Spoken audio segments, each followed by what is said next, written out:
যেটা বললেন যে নামটা এই পার্টি রেট্রোস্পেক্টিভ হবে এই আইনে সব পরিষ্কার বলা আছে। বিধানসভায় পাস হয়েছে, যাই গভর্নর সেটা সই করে দিয়েছেন, অনারেবল গভর্নর। বিধানসভা আইন যেদিন পাস হয়েছে আইনে পরিষ্কার নোটিফিকেশনে বলা আছে। দুটো পার্ট ছিল। এইটা তো আপনার act means the West Bengal maintenance of public order act 1972, তার amendment. Claim Commission means the Claims Commission constituted under Section 15D of the Act. Claim petition means a petition presented under Section 15A or Section 15C of the Act. Form means form amended of this rule.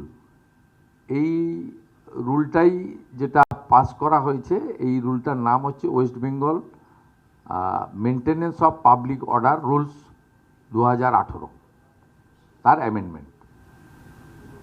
আচ্ছা, এই আইনের 2 নম্বর পৃষ্ঠাতে রয়েছে নির্দিষ্টভাবে যে কোনো প্রাকৃতিক সম্পদ যদি কেউ জোর করে দখল করে তাহলে তাকে গুন্ডার আওতায় ফেলা হবে। অভিষেক বন্দ্যোপাধ্যায়ের বিরুদ্ধে একাধিক অভিযোগ রয়েছে, প্রাকৃতিক সম্পদ ধ্বংস থেকে শুরু করে ইত্যাদি ইত্যাদি। পার্টিকুলার কারোর নাম বলবো না, হিরো হবে না। আপনাকে বলেছি তো অনেক কিছু বাকি আছে। তো 110 দিনে সব চাইলে হয় নাকি? ওটা তো একটা বড় কাজ।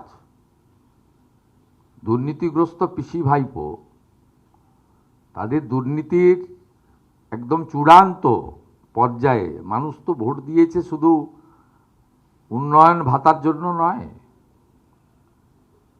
চোরেদেরকে চরমতম শিক্ষা শাস্তি দেওয়া, তাদের সম্পত্তি বাজেয়াপ্ত করা, সেই বাজেয়াপ্ত করা সম্পত্তি অকশন করা, নিলামে চড়ানো, সেই নিলামের টাকা সরকারি কোষাগারে জমা করানো, এসব অনেকগুলো এজেন্ডা দিয়েছে। তো এত তাড়াহুড়া করছেন কেন? 60 মাসের জন্য তো জিতিয়েছেন, 110 দিন হয়েছে তোমার। মমতা বন্দ্যোপাধ্যায় ফেসবুক লাইভ করছেন এবং বলছেন আমায় যদি মহিলাদের নিয়ে নামতে না দেওয়া হয় আমি সন্ন্যাস গ্রহণ করব।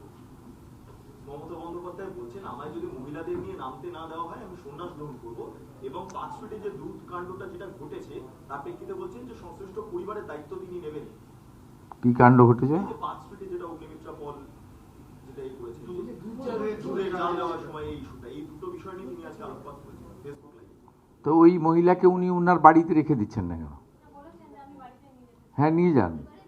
তবে ওই মহিলা রাজি হলে তো, আমি তো দেখলাম হালিশহরে তৃণমূল কাউন্সিলরই ওনার সঙ্গে দেখা করতে রাজি হলেন না। আমার সঙ্গে দেখা করলেন, আমার কাছে বিচার চাইলেন, মুখ্যমন্ত্রী রিলিফ ফান্ডের 10 লক্ষ টাকা নিলেন আমার হাত থেকে চেক, আমি চাকরির পাঠালাম, চাকরির ফর্মও আমাকে বায়োডাটা পাঠালেন। ওনার লোকরাই তো ওনার উপর কনফিডেন্স রাখছেন না।